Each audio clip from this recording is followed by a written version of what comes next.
This program starts in 10 minutes.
Program starts in 5 minutes.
Program starts in 2 minutes.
This program starts now. Hello everyone, this is Leena, wishing everyone a happy Teachers' Day and welcome to the 20th episode of Hyderabad Runners weekly webinar series Beyond the Track. Hyderabad Runners, founded in May 2007, is the first group in India to institutionalize running with a mission to promote running as the preferred form of exercise among people. Hyderabad Runners has been doing this through the many of its local running groups and mentors all over the city and have been supporting running groups outside Hyderabad too. As part of our initiatives to keep you constantly aware and educated in this uncertain and turbulent times of the COVID-19, we bring you Beyond the Track, a live webinar series of conversations with some of the highly distinguished experts from running and related sports field to help you all equip yourselves with both knowledge as well as practical training. In this 20th episode of Beyond the Track, we are honored to connect you to Sri Siddhartha Menon, Director of Rajghat Besant School, an accomplished educationist, poet, and a runner in his own stride. Without further ado, I would like to invite Sandeep Krishna, one of the active members of our Hyderabad Runners, to introduce and welcome our guest for today. Over to you, Sandeep. Thank you, Leena ji, for a very warm welcome. Hello, everyone, and hope all of you are doing good and safe and sound. Today, we are celebrating Teachers' Day, a day to remember and reminisce all that we have received and attained from our various teachers in life. Some of these teachers helped us learn our first alphabets, some our first steps, how to even run, to arithmetic, to read. A lot of our teachers taught us first how to be a good person, to be a useful member to our society. Today, our guest is a teacher who has spent all his life working to ensure his students are, above all, good people before achieving excellence in academics and sports. A bachelor's and master's in English literature from the prestigious St. Stephen's College in Delhi University. He went back to his own school, Rishi Valley School in Chittoor, Andhra Pradesh, to carve his own unique path. He has held various positions in the Rishi Valley School and other Krishnamurti Foundation India schools, including the principal of Rishi Valley School. Currently, he serves as the director of Rajghat Bisan School in Varanasi. Under his leadership and that of his peers, Rishi Valley School continues to be ranked among the top residential schools in India. However, if you try to run away from any of his classes, beware. He is an extremely fast and accomplished runner. Twice qualified for the Boston Marathon, he runs a marathon regularly in 3 hours 22 minutes and half marathons in 1 hour 32 minutes. He has been very regular and a regular presence at our own Airtel Hyderabad Marathon for many, many years and has also paced the full marathon 4-hour bus many times. And like in any efficient teacher, his marathon bus has always been spot on the dot. He currently coaches some of his students to run half marathons and marathon relays. He is an accomplished poet. 3 collections of his poetry have been published so far in the last decade, and he's currently working on 2 more collections. Extremely soft-spoken and humble, Siddhartha Menon sir has a unique and valuable ideas towards what education should truly mean to today's children. Now, not all of us and our kids have had the luxury or the privilege to be taught in a classroom with him. So today, this is a unique opportunity for all of us, adults and children, to hear his thoughts on education and what it truly means. So I would strongly recommend all of our runners and viewers of this webinar to get their own kids to tune into this talk to hear his views. Thank you, sir, for graciously accepting our request for being a guest on this talk. Over to you, sir. Thank you very much, Sandeep. The problem is that after that build-up, I'm truly afraid that I won't be able to live up to the many nice things you said about me. Now, Sandeep has tactfully left out some things about me. So, for example, he mentioned that I'd qualified to run at Boston, but he didn't mention that when I actually ran at Boston in 2018, I didn't finish. So I had to drop out because of hypothermia. So I have the distinction of being not just a BQ, but a BDNF. Now, so there are multiple identities then I hold as a runner. Now, one of my subjects for today is in fact identity. In the very nice poster that the creative team of Hyderabad runners has put together about me, I'm referred to as educationist, poet, runner. And of course, Sandeep has very kindly just reinforced all of those. And Leena earlier said, I'm an expert. Now, each of these words comes to me a bit like a hammer blow. And I start wondering, am I really this and this and this? And it's a bit worrisome. And then I find myself thinking, well, maybe some of these things, certainly not all. I have this kind of yes and no response. And I'm afraid you're going to hear me saying that a couple of times during this talk. In other words, I have somewhat ambivalent feelings about identity and the hold of identity on us. The other theme that I'd like to take up in today's talk is education, since as Sandeep said, all of my work, a lot of my work has been in the field of education, though I hesitate to call myself an educationist. But I've certainly been a teacher for many years. And I have some questions linking education with identity. First of all, it seems to me that education in many ways strongly reinforces our sense of identity. It reinforces the identities we are born with in terms of nationality, community, class, and so on. And it also gives us or prepares us for new identities in terms of success and failure, the future, the jobs we are going to do, the roles we are going to play in society, and so on. Now, I guess this is inevitable, and this is perhaps one of the functions of education. But I'm left with a few questions. One question I have is, does education really have to reinforce identity in this somewhat hard, let us say, manner? And a linked question to that is, can education do the opposite? Can it help to soften identity? Can it lighten the burden of identity that we might carry?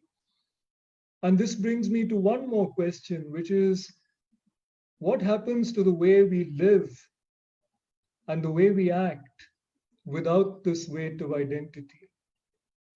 So these are questions which I'm raising now, and I will, at different points in the course of this talk, implicitly be talking about them. And at the end of the talk, I'll come back to them explicitly and see if I have something like an answer to them. Now, when we were thinking about this talk, Sandeep, in his gentle and tactful way, suggested it would be good if I had some images to show you, so you don't have to keep looking at me. And so I do have some, so I'll try and share my screen and take you through a few images for much of this talk.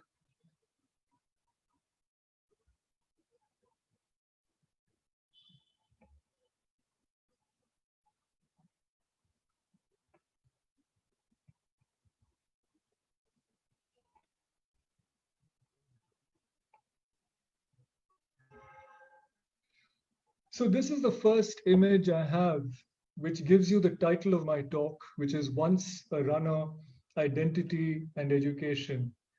Now, the first half of this title is taken, as you can see, from the title of a novel, which I read some years ago. It's a very engaging novel focused around running and one particular college level runner. It's a book worth reading. I would strongly recommend it. I hope that Amazon takes note of the fact that I'm doing some free advertising for them. Now, the second half of my title is Identity and Education. And I've already said why I'm interested in these uh, issues. Now, of course, Once a Runner itself is the first half of a fuller phrase, let us say. Once a runner, always a runner. That's the phrase. And there's something perhaps curiously reassuring about that, the fact that once you start running, that becomes part of your identity, you can keep doing it. But I can think of situations in which that phrase may not be so happy, because there are labels which are not pleasant labels. For example, if you say, once a thief, for example, to take an extreme example, once a thief, always a thief. So even this title, Once a Runner, happy though it is in the context of running, suggests something of this quality of hardness about identity that I find myself questioning. But then without these kinds of identities, who am I? Am I anything without them? And that's a question that I would like to look at. And I'd like to begin by looking at the three identities that have been ascribed to me. So here's one, a runner, him. Now, that's actually me. So you might be wondering why I've asked him and not me. And that's me running a few years ago at the beautiful Spice Coast Marathon in Cochin. And I look at that and say, yes, okay, that's me, that's a runner. But on the other hand, I have to admit that when I look at this picture, I also have a certain curious sense of distance from it, as if that's not really me after all. And that isn't only because in this picture I have a beard which I no longer possess, but it's as if the title of runner doesn't quite belong to me. If I enter a room and somebody asks me, what do you do? It's not likely I would say I'm a runner. I would probably say something else first. And one of the reasons for this is, of course, when I think of a runner, I have a certain image in my mind. And the image is not really of myself. The image is more like this. So this seems to be the real thing. Eliud Kipchoge running, and as you can see in this photo, at the end of the marathon at the 2016 Rio Olympics, which of course he won like almost all of his marathons.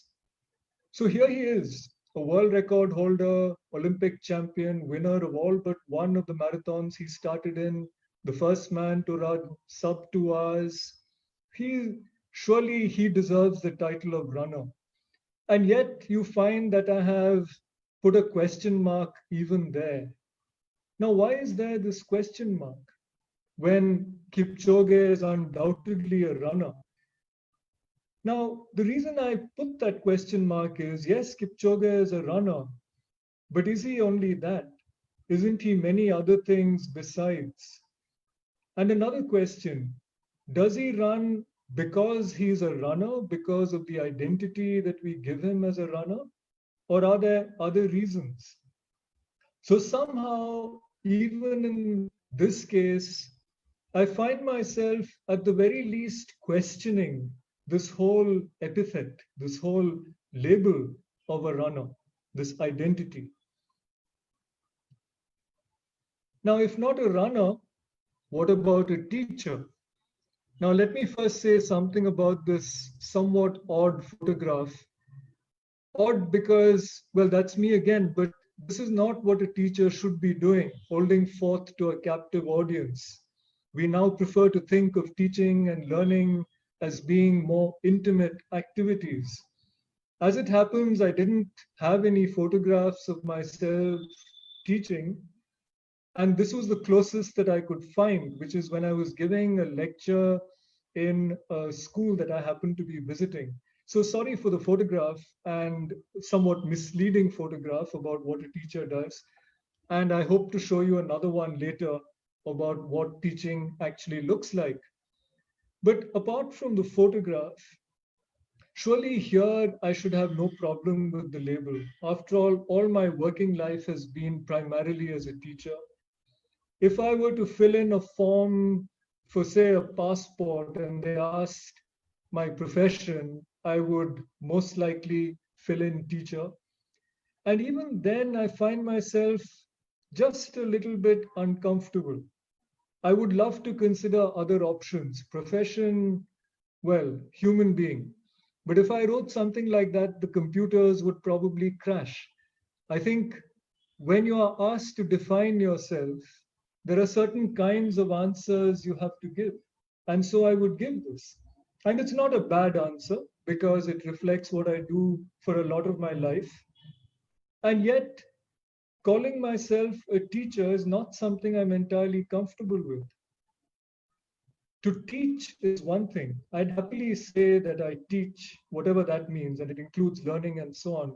But to call myself a teacher somehow seems a little different. But then what about my third given identity? Poet.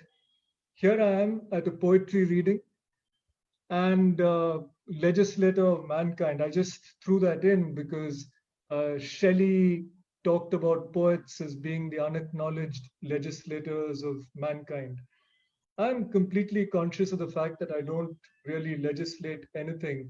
But then what about the title of poet? Even though I may have published poems and books of poems, and even though for me a morning feels incomplete if it doesn't begin with some amount of time spent working on poems or old poems, preferably after a run, so my mind is fresh. Even then, I find myself asking, am I a poet? Now, again, one of the reasons I ask this is because in my mind, there's perhaps an ideal of a great poet. And I feel that I'm not there. I'm at a different level altogether. How can I think of myself in that company? But there's another, and I would say more fundamental reason for my question about this label. And it has to do with the nature of poetry itself. And as I'll hope to show, I think poetry is often concerned with the unknown, with holding definitions lightly. And therefore, somehow the work of poetry seems a little bit at odds with the title of poet. Now, this is, of course, just a personal feeling. And I'm not saying that all poets feel that way. But in this case, if I'm uncomfortable with all these identities and any other identity that anyone might choose to label me with, what is my identity? Is there one at all? Now, when I say what is my identity, let me assure you that this talk is not going to be sort of autobiographical. I'm not going to be talking very much about myself. I'm asking it as a general question. How does one relate with one's identity? And I'd like to start by giving you two answers or two responses that look somewhat different from each other, both from American poets who lived at about the same time. Here is Walt Whitman, a towering figure in 19th century American poetry. And here is what he says in the 51st out of 52 sections of a long poem called Song of Myself. He says, "Do I contradict myself? Very well, then, I contradict myself. I am large, I contain multitudes." Now, as I said, he's saying this towards the end of a poem in which he has, among other things, identified himself with every kind of person he sees around him. Whatever work they're doing, whatever race they belong to, he says, "I'm this and that." But it's not only people. He finds that he's identifying himself with animals, with trees, with rivers, with grass, with minerals. In other words, he seems to have this almost mystical experience of himself in everything. And hence, he's at peace with contradiction. One of the contradictions, incidentally, is that Whitman saw himself as being a towering poetic figure, to the extent that he actually wrote an extremely positive review of his own work under a false name. So he certainly saw himself as a poet. And if that seems to contradict what he's saying, well, he admits it. He says, "I do contradict myself. I'm everything." And here you have a very different kind of answer from Emily Dickinson, who is arguably, along with Whitman, the most important 19th century American poet. And she says, "I'm nobody." Is what she's saying contradictory to what Whitman is saying? It may look like that because Whitman is saying, "I'm everybody," and Dickinson is saying, "I'm nobody." I'm nobody. Who are you? Are you nobody too? Then there's a pair of us. Don't tell. They'd advertise, you know. Now, this "I'm nobody" could sound like sort of extreme modesty or putting oneself down, a sort of self-abnegation, who am I? I'm nobody kind of thing. On the contrary, for Dickinson, when she says, "I'm nobody," she's saying it with a certain sense of distinction. That nobody itself is a kind of identity. Because look at what she says in the second stanza. How dreary to be somebody. How public, like a frog, to tell one's name the livelong June to an admiring bog. Right? So Dickinson sees the extraordinary possibilities inherent in not assuming any identity. Whitman sees the possibilities inherent in embracing all identities. But if you think of it, both come actually very close to each other because both of them refuse to adopt any single identity. They seem to be free of one identity. So, in a curious way, they seem to come together. Now, one thing I should say about identity is that it is, and or let us say this whole business about being certain about identity is that it is also linked to knowledge. It's also linked to knowledge and certainty. And education is so often concerned with knowledge, with defining things so that there is no uncertainty. Before I say more about this, about the certitudes that education pushes us towards, I'd like to refer to one more poet and what she says about knowledge, or rather, what she says about knowing. This is Wisława Szymborska, who is perhaps one of my favorite poets. She's a Polish poet. She was, rather, she died some years ago. And in this photograph, you see her soon after she received the Nobel Prize for Literature in 1996. I see her as an embodiment of poets and poetry. And I'd like to say why by sharing just one of her poems with you. This is the poem. Some people like poetry. Now, this is a fascinating, deceptively simple poem. It begins in its title with an utterly commonplace statement that nobody could dispute. Surely some people like poetry. That must be true. And yet, Szymborska dissects each part of that statement. In the first stanza, she looks at some people, in the second stanza at like, and in the third stanza at poetry. And you find yourself realizing that things aren't as simple as they look when you say some people like poetry. Some people, that means not everyone, not even most of them, only a few. Not counting school where you have to, and poets themselves, you might end up with something like 2 per 1,000. And then she looks at the word like. But then you can like chicken noodle soup or compliments or the color blue, your old scarf, your own way, petting the dog. Poetry. And this is a stanza that I'd like to look at more closely. Poetry. But what is poetry anyway? More than one rickety answer has stumbled since that question first was raised. But I just keep on not knowing, and I cling to that like a redemptive handrail. What I find fascinating here is her clinging to not knowing. Language breaks down, you realize it's more complex than you think, but you realize also that you don't have to know.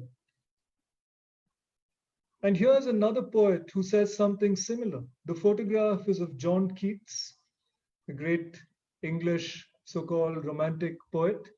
And here in these two quotes, he's talking about Shakespeare. And he says that what Shakespeare possessed in abundance was what he calls negative capability.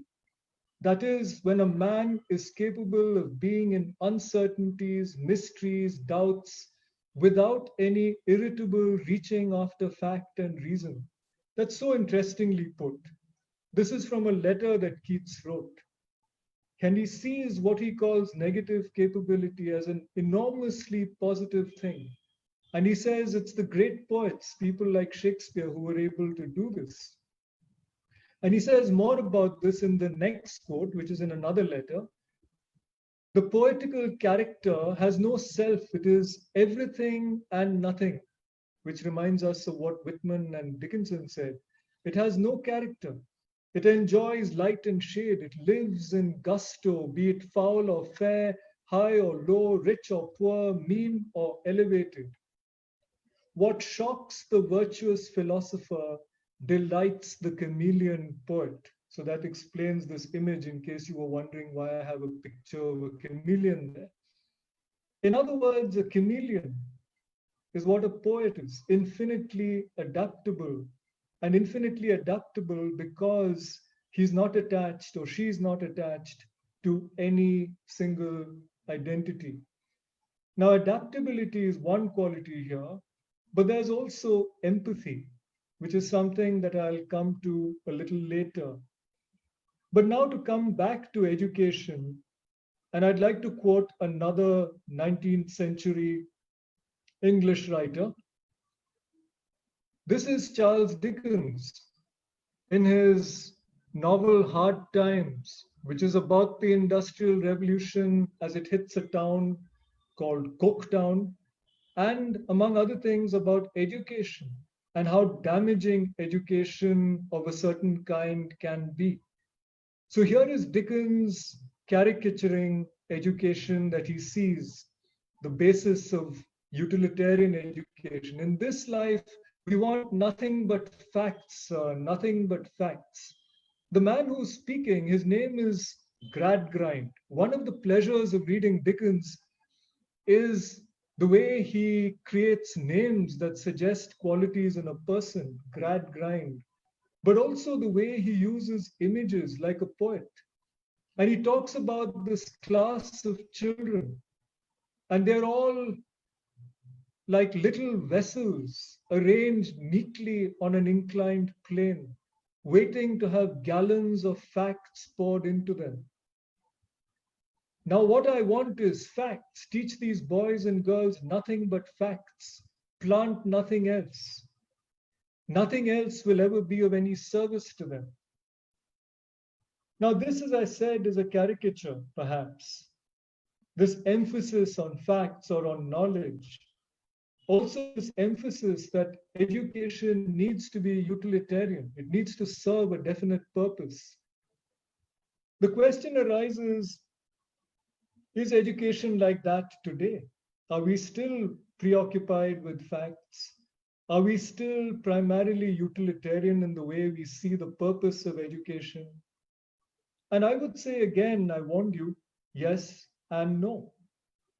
I think we still tend to worship knowledge, and knowledge still forms the most important part, perhaps, of the way we structure our schools, the gathering of knowledge. And today, too, education is primarily seen in society as a means to an end. And the ends are usually to do with identity, to do with acquiring a certain job, and so on and so forth. But fortunately, education isn't only that. There is also this big umbrella term of alternative education. So I'll briefly say something about that. Now, alternative education, and I've listed out some of its dominant characteristics. It has a child-friendly ambience. Approaches to teaching are more individualized, recognizing the needs of individual children. Learning is more experiential and interest-based. Small class sizes, mixed age groups, lots of co-curricular activities, and so on and so forth. Happily, this is a vast arena. There are lots of schools in this space, lots of them doing excellent work. And yet I put the word alternative within quotes. Now, I didn't do that because I'm cynical or even skeptical about alternative education. I'm just drawing your attention to the word alternative. I wonder why all these qualities, which seem to be so essential to the way education should be conducted, are considered to be alternative. Shouldn't they be central to education? Why are they alternative? Likewise with co-curricular activities, again, I've put that in quotes. Why are non-academic activities relegated to a kind of co-status? Aren't they as important as anything else that we do in a school? Now, this isn't the space to start addressing these questions, but I'm going to now talk a little bit about my experience in Krishnamurti education. Certainly, the Krishnamurti schools would be considered alternative schools. And I'm talking more about them not because I'm in any way placing them above the rest, but simply because these are the schools that I know from personal experience. So this is J. Krishnamurti, the founder of these schools. And here again, we have the problem of labels and identities. If you were to ask me to say what he was, it would be very difficult for me to define it in one word like philosopher or thinker or saint or even educationist, even though he founded a number of schools. So I won't say what he was, I'll just say for the purposes of this talk that he founded several schools. And here's another image of Krishnamurti, and this is very much as I remember him from the time I was a student in Rishi Valley in the first half of the 1980s, when he would spend 3 to 6 weeks in the valley in winter, a lovely time there, and regularly have talks or conversations with students. These talks were to me often a little bewildering, because when questions were asked, it seemed to me at that time that Krishnamurti was not providing answers. He was pushing us to think for ourselves. And I wasn't, I think, used to that. I was used to getting quick and clear answers to questions that I had. I also remember that these sessions were intense, they were serious, but they were also full of humor and affection. And they're among my many happy memories of being a student at Rishi Valley. So what did Krishnamurti want in education? Now he speaks about education in many places, including in books and talks. In this photo, you see sitting to Krishnamurti's left a man called G. Narayan, who was the principal of Rishi Valley when I was a student there. And once Narayan asked Krishnamurti, what are the aims of education? And Krishnamurti has said different things at different times on this subject, but this is the response that he gave Narayan. And he said three things: to foster and develop global awareness, to care for the land and for each other in relationship, to cultivate the religious mind. Now, the first of these, and even perhaps the second, may seem familiar. We would expect perhaps a good school to talk about these things. But the third seems a bit odd. It's not something that we would readily associate with education. Now, we all talk about global awareness, but with all kinds of contradictions. In this era of globalization, we see that it's also a time of increasingly strong national identities, xenophobia, and so on. Now, for Krishnamurti, I think global awareness meant to be not rooted in any identity. Your national identity, your identity in gender-wise, community-wise, to not be rooted in any identity and to have an awareness of the other. Now, to care for the land and for each other. Now, central to Krishnamurti's thinking is the idea of, not the idea of, but the fact of relationship. He said somewhere to be is to be related.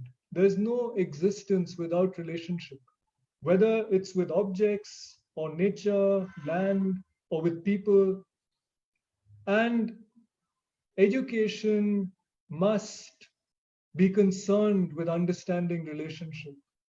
Among other reasons, because he said relationship is like a mirror.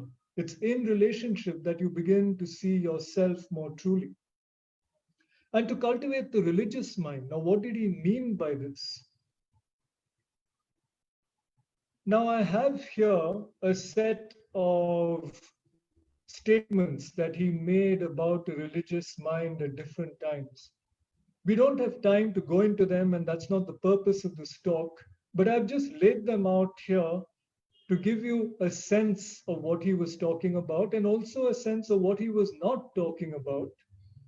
So, for example, he says nothing about temples or worship or faith or belief, things that we might usually associate with religion.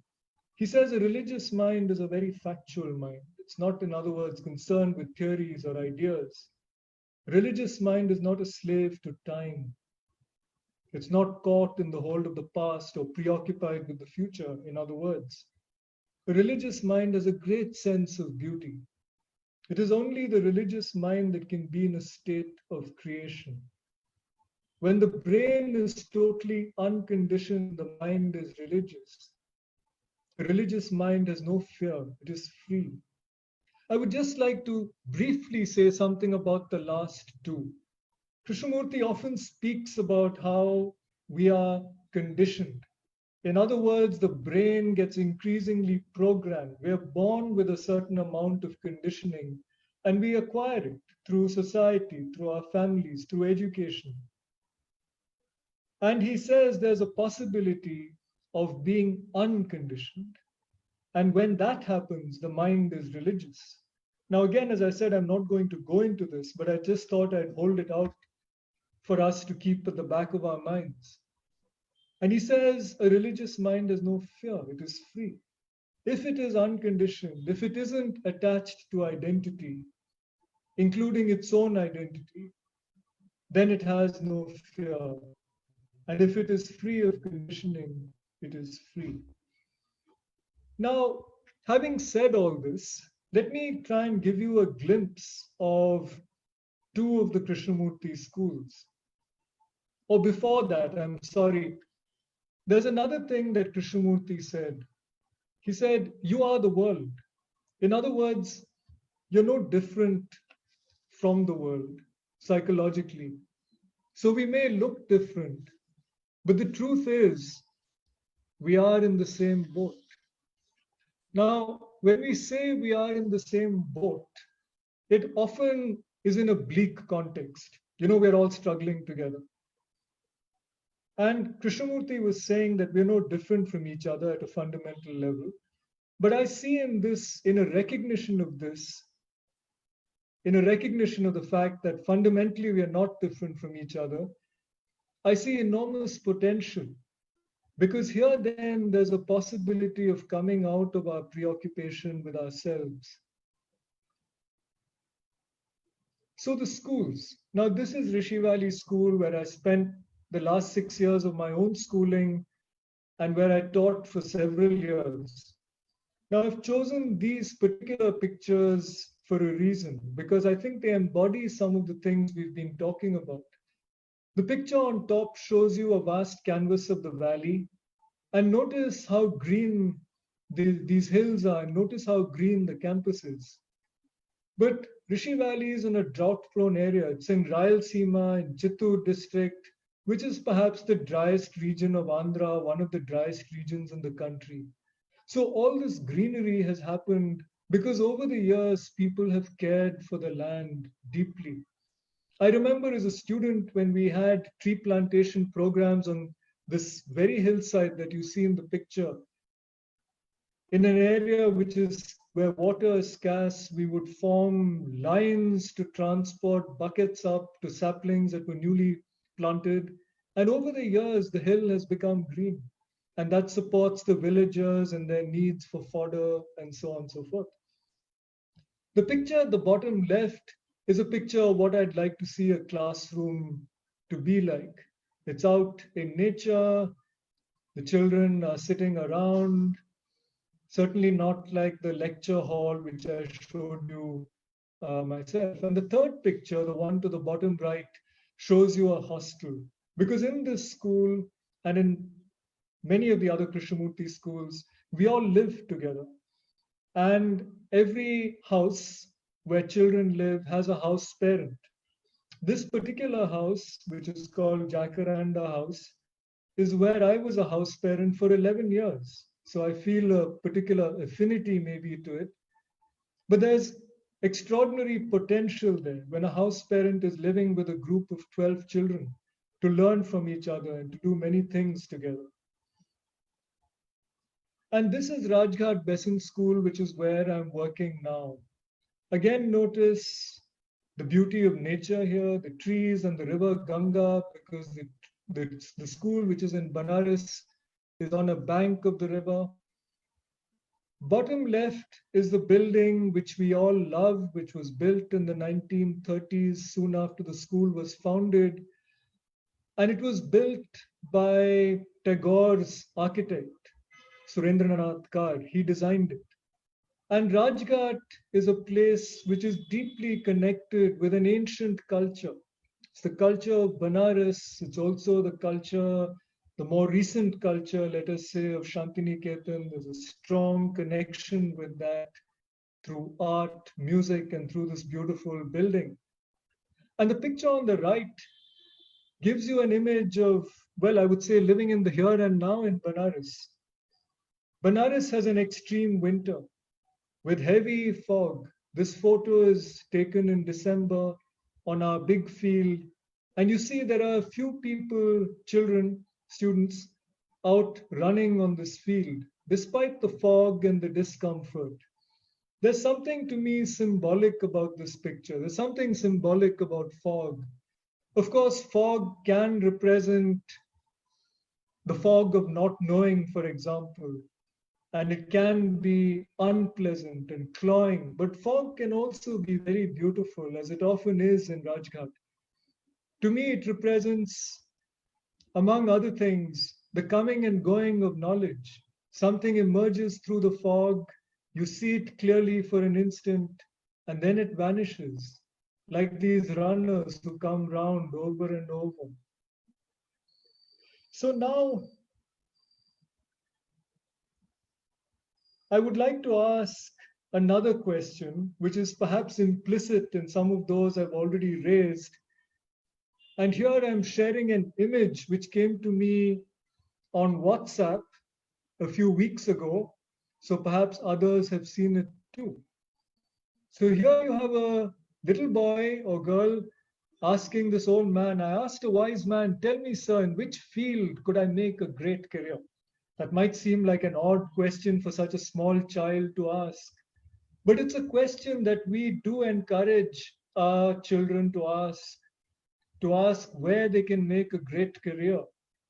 And we perhaps have a certain understanding of what it means to make a great career in terms of success and recognition and all of that. And this is what the old man says. He said with a smile, be a good human being. There's a lot of opportunity in this area and very little competition. Now, here's an opportunity if ever there was one. What does it mean to be a good human being? There's no easy answer to that question, and I'm not going to try and offer one. But I find myself thinking, suppose all schools were really concerned with this question of what is it to be a good human being, and felt that it was as important a question as what is it to have a good career, and preparing our students to do well in exams and all of that. Imagine if we took goodness as seriously as exams. What would the world look like?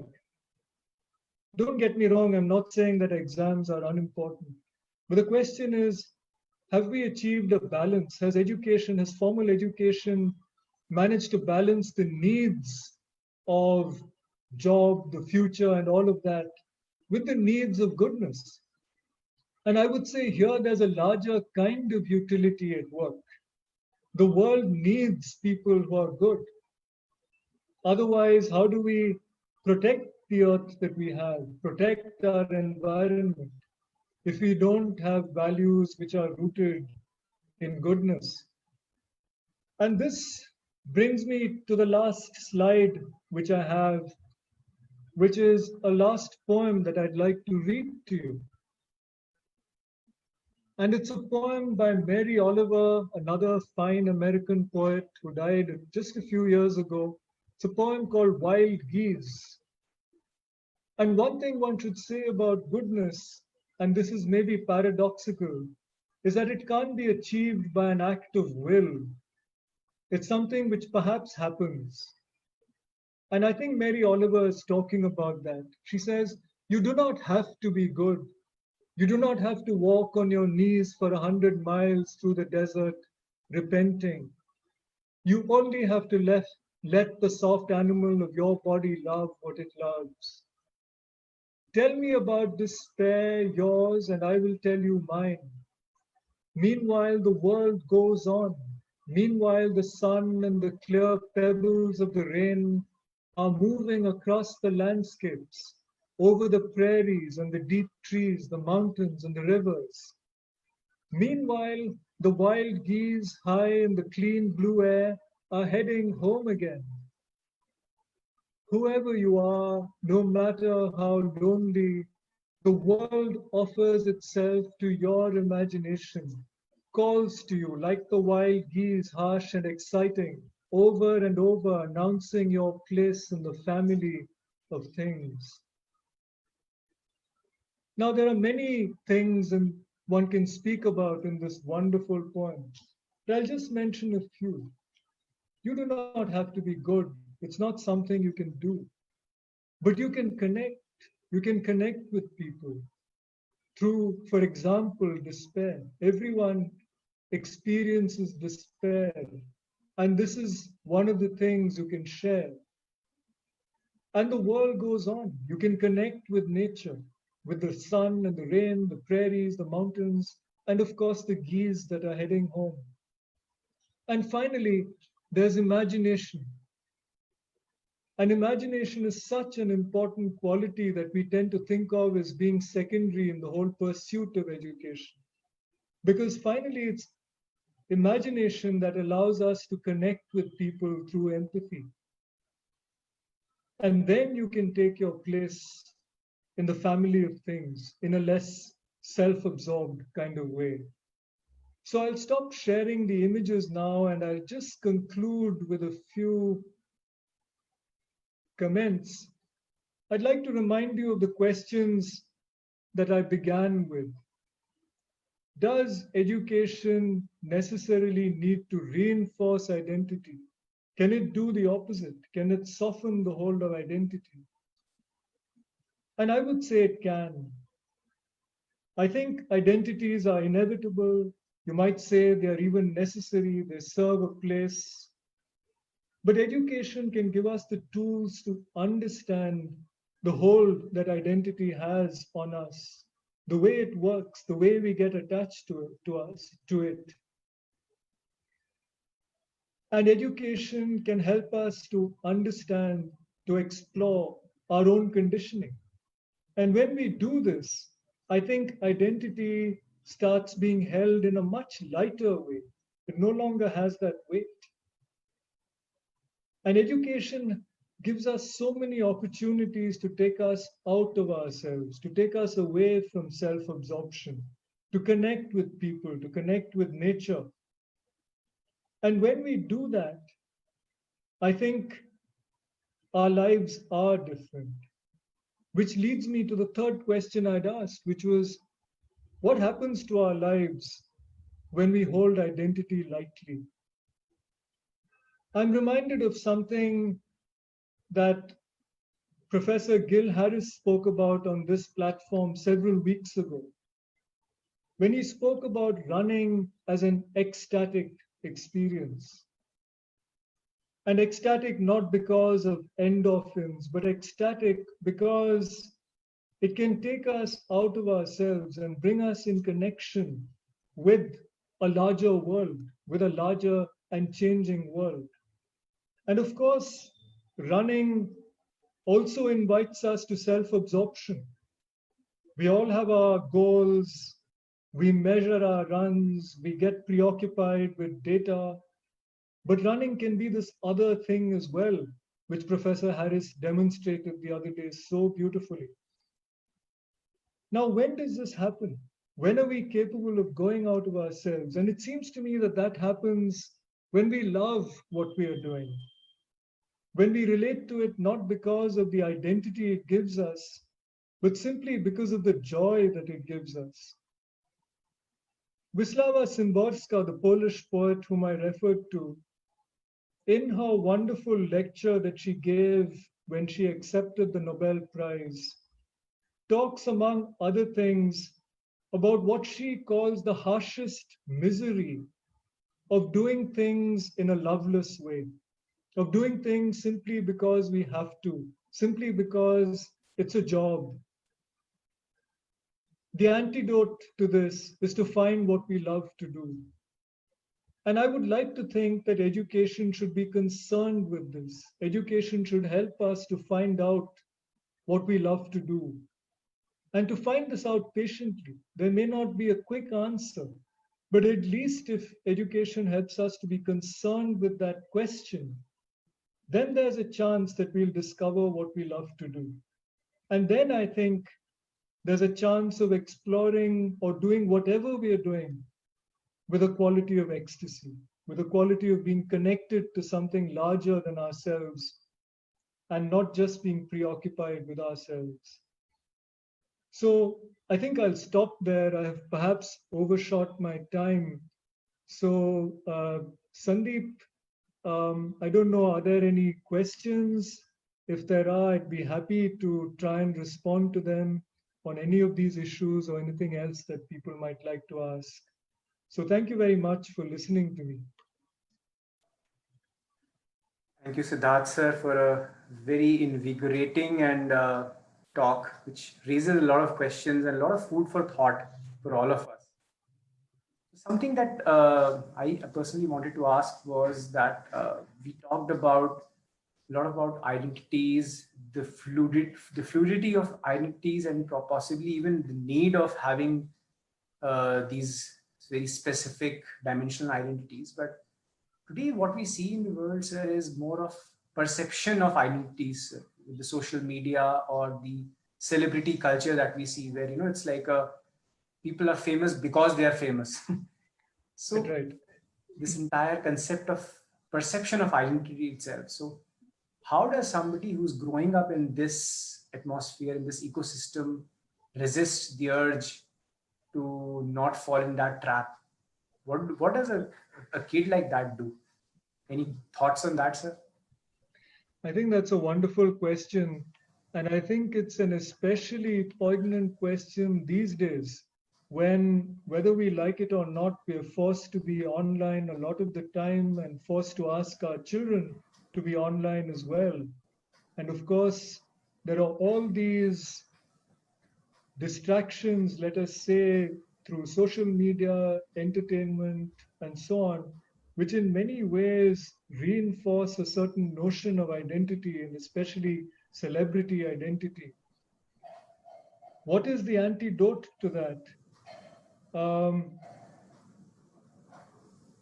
I think human contact, relationship.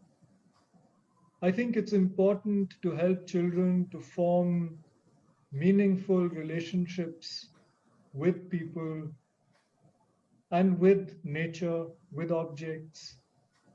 Now, what does that mean? Because after all, social media is also all about connections. But that is connections and likes and dislikes and so on, and friends, but not really relationship. I think even if children are not necessarily asking these questions themselves, we need to help them to ask these questions. What does it mean really to be related to someone? What does it mean to understand another person? What does it mean to see that a person is not only his or her Facebook profile or the pictures that are posted on Instagram or whatever? So I think a lot of conversation with sensitive adults, providing alternatives, I think all of that can help, but it's not easy. Right, sir. So you started your talk about your DNF at the Boston Marathon, and you had no hesitation about it. But our society today is, so bent up upon frowning on any sort of failure, any failure in academics or sports or in any aspect of life is very looked down upon. It's like a disgrace. However, you had a very different attitude towards it, like when you started the talk. So how do you comment on it? The need to not be so frowning, or this attitude change that we probably need. What do you think about that, sir? Yeah, I mean, failure hurts when it happens. I'm able to talk smilingly about my BDNF now, but I wasn't smiling at the time. But I think that we have to learn, I think, to explore what failure is. And of course, what we call its opposite is success. And to see how closely these two are connected. You succeed in qualifying for a race that leads you to a situation where you fail in completing the race. But apart from that, I think it's possible to see how these things have such a hold on our minds and in society generally. And I think when we see the hold that these things have, it's possible to begin questioning them. First, maybe theoretically, I think we can ask, why does success matter so much? How much success is important? How much ambition is necessary? Right? Is failure such a bad thing? I think one can even ask these questions just as interesting questions to explore. But then, of course, when you're living life, you're dealing with success and failure all the time. Right? I can't count the number of poems that have failed. I failed to get at what I was trying to do with them. The fact that I've published books doesn't is not the end of the story. Each time you finish a poem or a book, already your mind is questing for what next. So no success is final. Likewise, no failure is final. And of course, it may sound like a cliche, but it's so true that it's when you experience failure and when you experience setbacks that the richest learning seems to happen. So rather than think of failure as a stigma, I would like to see failure as an opportunity. And I wish in schools we would help children to deal with success and failure in the same way, to not get carried away by success, to enjoy it, sure. Of course, we enjoy success, and why not? We're human. But not to see that as the only thing in life. And even more important, maybe, I think we need to educate children in how to meet failure. I think it can be done because society, as you pointed out, sadly stereotypes these things and presents a very negative image of failure. Right, sir. So there are some questions from our viewers as well, and there is this question that has come up a number of times. So Vijay Tangirala wants to know that how has running helped you in your other pursuits of life? And on a similar ground, Raghu wants to know that sports and studies have been considered mutually exclusive in schools earlier and probably even now. But how can we change that? So how has sports? How does that play a role in your other aspects of life, essentially? Yeah, that's again a very rich question, and I'm not sure I can give a good, concise answer.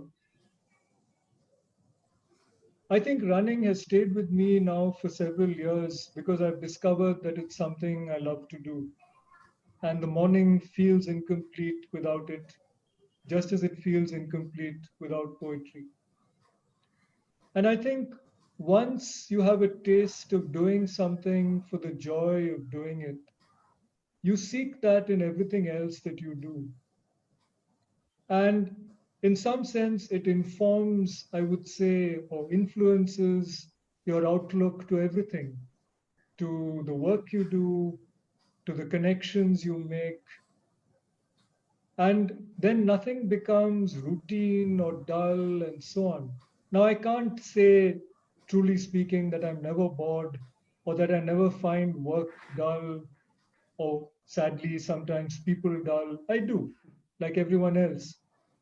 But on the other hand, being able to sustain something and not sort of thinking of it as being less important than anything else. Of course, as Raghu points out, academics and sports don't usually sit together. And conventionally, sports is relegated to a second position, if even a second position.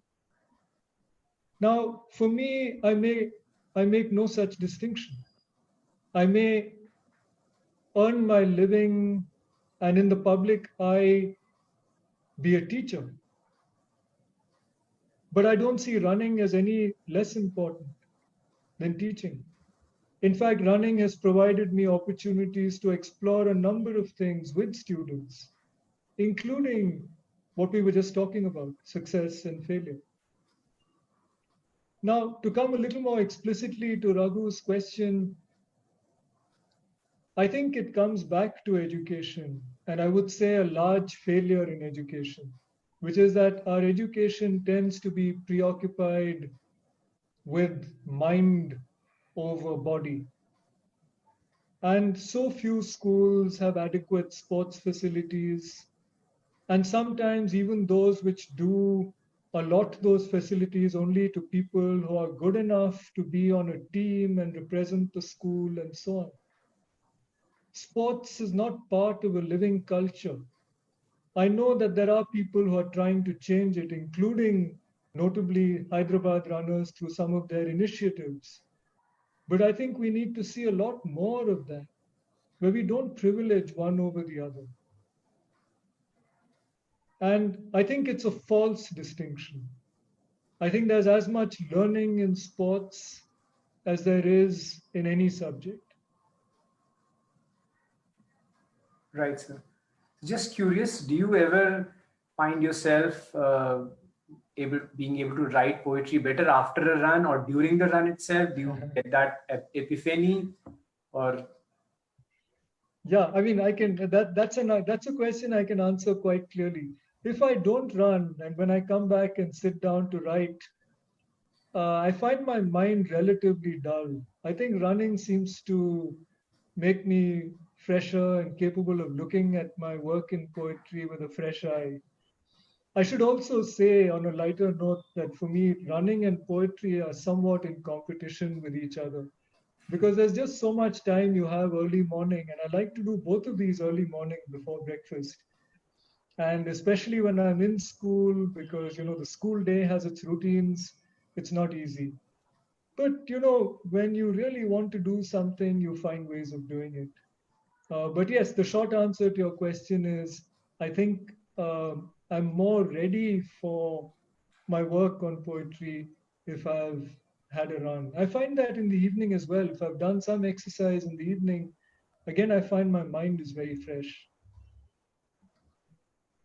Sure.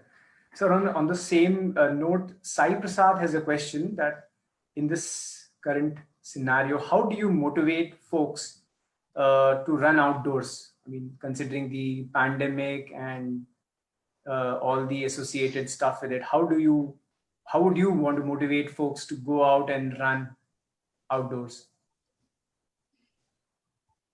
Well, I think I would begin really here with safety. I mean, I would remind people not to get carried away by their desire to be outdoors and to then, take shortcuts as far as safety is concerned. I think right now safety is perhaps more important even than getting out to run. But then, again, as I was saying earlier, if you really want to do something, you find ways to do it. There was a news article about somebody who ran a marathon in his drawing room. And again, Professor Gil Harris spoke about running a half marathon in his compound. So, you can find ways of running. I've done something similar myself, between the porch of the house and the gate, jogging up and down for an hour, where each round takes about 20 seconds. So, you can find ways of running. Um, in school now in Rajghat, one of the big losses of not opening the campus is that kids don't have access to a play field. It's terrible for children. I mean, it's hard enough for adults, and I think it's worse for children. They don't get to play, they don't get to socialize through play, they don't get to run. And many of them, of course, the campus is closed, so they're at home, many of them in places which are just not conducive for going out and exercising. So we've been trying to find ways to help them to do some kind of exercise, maybe through yoga, and where they can, at least some standing exercises and so on. But it's hard on children. And I think the question about how would one motivate people, I think it depends so much on the situation in which a person is, where they are, is it safe for them to be out there, but encouraging people to search for ways to continue exercise and to compromise a bit. Obviously, you can't do everything you would do otherwise. So you have to make those mental adjustments as well. And once you make those adjustments, you're happy with every little thing that you can do. Right, sir. Sir, a question for the young children who are watching this talk. So the talk had a lot of open questions. I mean, you opened a Pandora's box for all of us to think about it and find our own answers. But especially for slightly more younger children and younger adults, can you give us some takeaways or some points that they can take away from this talk that can help them to be a better person, a better human being? That's another hard one.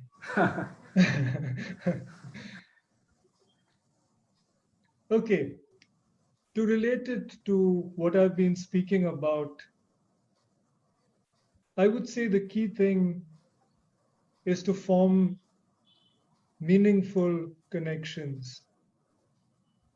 And maybe I can give three instances. I think it's very important, first of all, to find ways of connecting with people meaningfully. So if I'm talking about children or people who are still in school, I would say see if you can connect with people whom you don't otherwise seem to have much connection with. Suppose in your class, in your classroom, there's some child or small group of children who seem to be kind of left out of things a little bit, and that always happens. See if you can connect with them. Find out why is it that they're being treated differently. And doesn't matter how others relate with them, maybe you can find out about them. Maybe all it requires is being able to see them a little differently from the identity that has been given to them. Perhaps the class has labeled them in some way or labeled him or her in some way. Maybe you can question that identity and see what else that person is and try and connect. Likewise, I would say, can you connect with nature? Where you live, you may have a tree in your compound, or if you don't have a tree nearby, maybe you have some potted plants on your balcony, or somewhere nearby there'll be something. See if you can relate with that, establish a relationship with it. If usually you see a tree, try and relate with it through your other senses. Touch it, see what it feels like, smell it, listen to it. Trees make sounds as well. And then you start relating with the tree in a different way altogether. Again, your whole identity of the tree as being something or the other, once that shakes, you find yourself making a deeper relationship. And also, I would say, find ways of relating with yourself differently. Maybe during the day, find some time where you can sit quietly, see what your thoughts are, watch your feelings, without calling them good or bad. Just watch them and see what's happening inside you. And you might start discovering things about yourself that you didn't know. So I would say this: connect deeply, see people, see nature, see yourself as in as many different ways as you can. And then I think identity would start mattering much less. Yeah, sorry. No, sir, please carry on. I'm sorry. No, I'm done. I'm done. Sorry. Yeah. So on the same note, I mean, just a comment, like there are these two distinct stream of thoughts I feel for children today. One is to keep them so occupied with their activities or co-curricular stuff and maybe sports or whatever, so that they do not have any distractions that we have been discussing earlier. And there's this another stream of thought, probably which you kind of mentioned, was to give them the time to find out for themselves what they enjoy, for example, connecting with nature, or leave them without a very ascribed program to follow for part of the day. So what do you recommend for children of various ages? What do you think works? I think you have to find an intelligent balance. One of the ways of discovering what you love to do is, of course, to try out different things. And so you need to, explore different possibilities.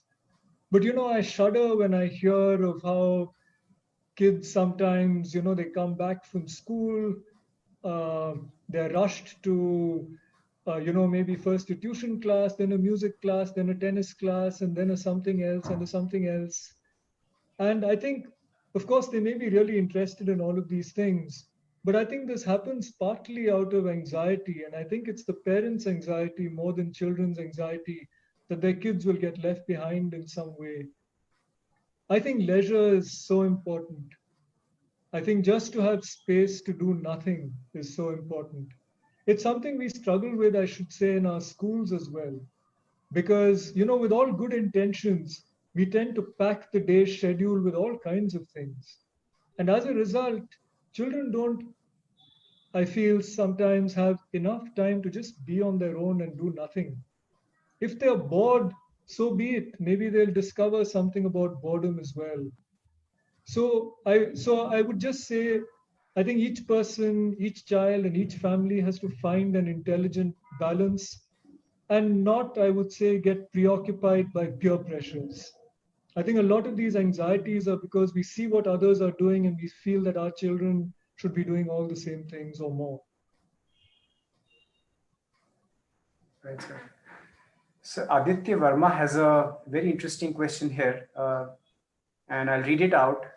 He says that any beginner, when he begins something, he's at, they're at the peak of their excitement and motivation for it.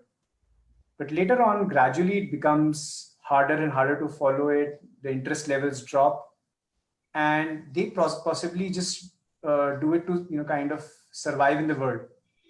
So at this point, is the person molding his identity with the requirement of pursuing this activity? Is it really something that they should continue doing if their excitement levels have fallen so badly? That's again a lovely question, and I think there's no simple answer to it. I think the simplest answer I can give is to keep asking yourself why you're doing whatever you're doing. And if at some point you find that you're no longer enjoying it, to ask yourself why that might happen. So just to take a personal example to illustrate this, as I said, at some point, a certain self-absorption can become the primary motivation, even in running. You have goals. A lot of your running becomes focused on training for events and so on.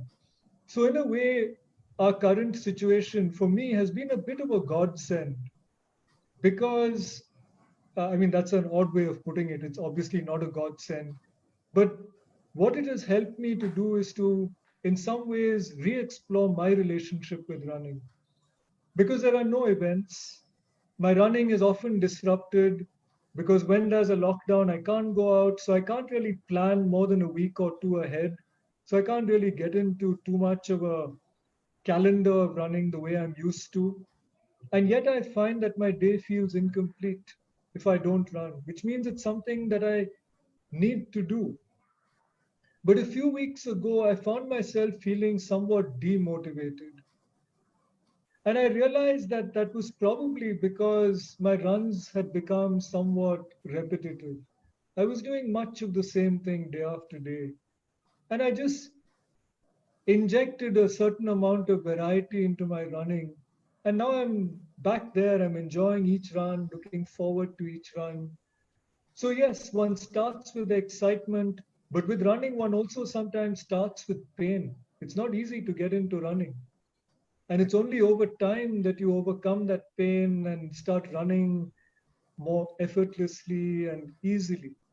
So, lots of things can happen, but I think the central thing is to sort of keep rediscovering why you're doing whatever you're doing.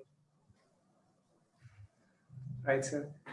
So we have a few more questions, but in terms of time, I will take one last one. But there are some others questions that we will send out to you and will request some answers. They're lovely questions, but hard to get them out here in this session. So the last question from Sundar, he says that he's lost all of his leisure time over the years as he has packed more and more activities in his lifestyle today. And now he feels that if he's losing something out because of not having uh, anything to do at any point of time, if that kind of situation arises, is his perception correct? Or how much information can he take or do in a day? Is he packing too much, or is this how we are supposed to be? I hope I've got the question correct. It's a slightly lengthy one. Yeah, I mean, that's again an interesting question, and again, a very difficult one to answer in any general sort of way. I think the fact is that most of us tend to pack our days with all kinds of activities. And one of the reasons we do it is we are uncomfortable, perhaps, with having too much space. We don't know what to do about it, with it. We may feel a little bit guilty about not working all the time, right? Or we simply don't know what to do with free time. We may be uncomfortable with just being quiet and so on. Now, again, I think each of us has to discover our relationship with activity and with leisure. Personally, I find myself uncomfortable if I'm busy all through the day with no space at all for myself. I have to say it often happens. There are times where work takes over. And so, but then you realize, you know that not every day is going to be like that. And you have other ways of finding leisure. And I think it's very important to do so if one actually wants to explore some of the things we've been talking about, including learning more about oneself. Um, so I can't really answer uh, for for Sundar about whether he's packing his days too much or not. But if he has a sense that that's happening, maybe he needs to look at whether he can find ways of unpacking it and not feel guilty about it. Sure, sir.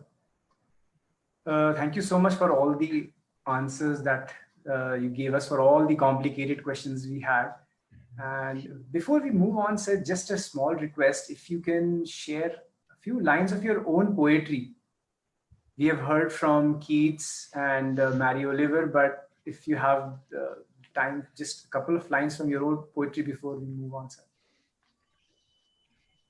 Okay, as I said, I feel that I'm being a bit pretentious here, since the poets I've referred to so far have been poets I hugely admire. So I'll read you a poem. I'm afraid it won't be 2 lines, it'll be a little more than that. But it's a poem that relates to running, and it's a poem that relates to one of the images I showed you. In the Rajghat set of images, there was a picture on the right of those runners through the fog, and this poem is about that. The poem is called Joggers. You approach the broad white field. A jogger crosses you ahead and both of you wave uncertainly, since neither is recognizable through the lingering fog. Then another, and now a third, all of them well protected in dark long sleeves and tights and things pulled over their ears. Now they have disappeared. But they must be somewhere on the track, for there is nowhere else to go. You wait behind a black tree for them to come around again and keep the phone camera ready, knowing how mesmeric these ciphers will be on the curve as they reappear, delivered by fog for a snapshot where they offset the tree's stillness with their own. Off the picture, they patter like things let loose by the trees, and their breaths condense into the mist as they set off on another round. They vanish into the far curve, and the field now lies emptied. But somewhere in front of the planted forest, just beginning to emerge where it overlooks a bend in the stream, you know there are exhalations that puff and puff and puff again, like cartoon balloons with simple words that you can almost overhear. Now, I see that we've considerably overshot time, and my apologies for this. So let me again end by really very sincerely thanking Hyderabad runners for this opportunity, and all of you who have been so patient and sat through this. I also want to thank, by the way, my friend Ankila Hiremat, who was my classmate at Rishi Valley, and who helped me to figure out how to present images over Zoom. So thanks very much, all of you, and have a good night. Thank you so much, sir. I will request now Shailendra, our senior Hyderabad runner, to offer our vote of thanks from all of us here. Thank you, sir.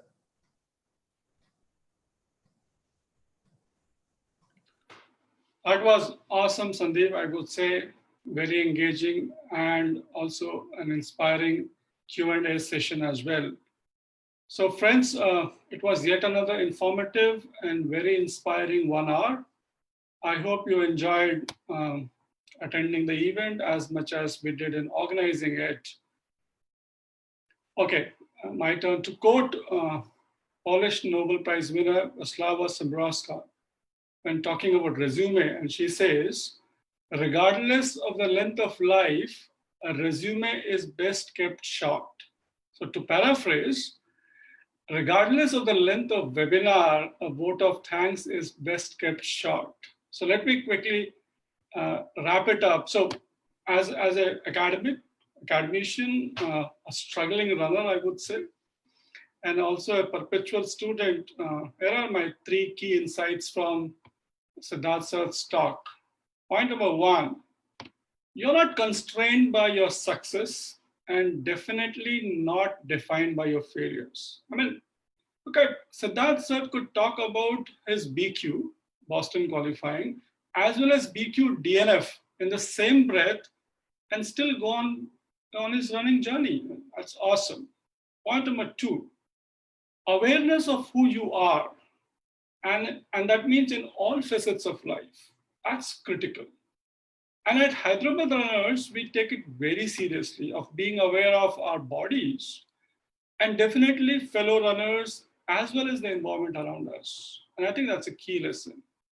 I think the third lesson that I got, and perhaps some of you would have felt, is that balance in life is very important. And as runners, I think we have learned a very extraordinary lesson in being connected with everything around us. So thank you, Sid sir, for these valuable inputs. Our deepest gratitude for taking time out and sharing your experiences and learning with us today. And also a very happy Teachers' Day from all of us who have joined here today. our wishes and gratitude for the wonderful mentors at Hyderabad Runners as well for encouraging running as a way of life, a healthy life. And to our audience, of course, a delightful audience, thank you very much for choosing to spend your time with us today. Feel free to ask, like what Sandeep said, to ask more questions if you have, put it in the comment section, and we'll try to get you the answers, as many as possible. Of course, the recording of this entire event will be available on our Hyderabad Runners Facebook page, as well as on the Airtel Hyderabad Marathon YouTube page. Please come back to watch again and share it on your social media profiles and to anybody else who could benefit from this inspiring webinar. Please feel free to use the hashtags, hashtag Hyderabad Runners, hashtag Beyond the Track. Before we wind up, we would request all the members of Hyderabad Runners as well as others who have logged in to follow the government advisories to be safe and healthy, considering that the number of cases are increasing rapidly. We'll be back next Saturday with yet another expert and yet another interesting topic for you. Just as you marked Sunday mornings, 5 a.m. to 8 a.m. for our SLR, the Sunday long run, week after week, you can now mark your Saturday evenings, 7:30 to 8:30, and sometimes a little beyond for Beyond the Track webinars. We hope to see you every Saturday. Until then, this is Shailendra Best from Hyderabad Runners signing off. Stay safe, stay healthy. Bye-bye.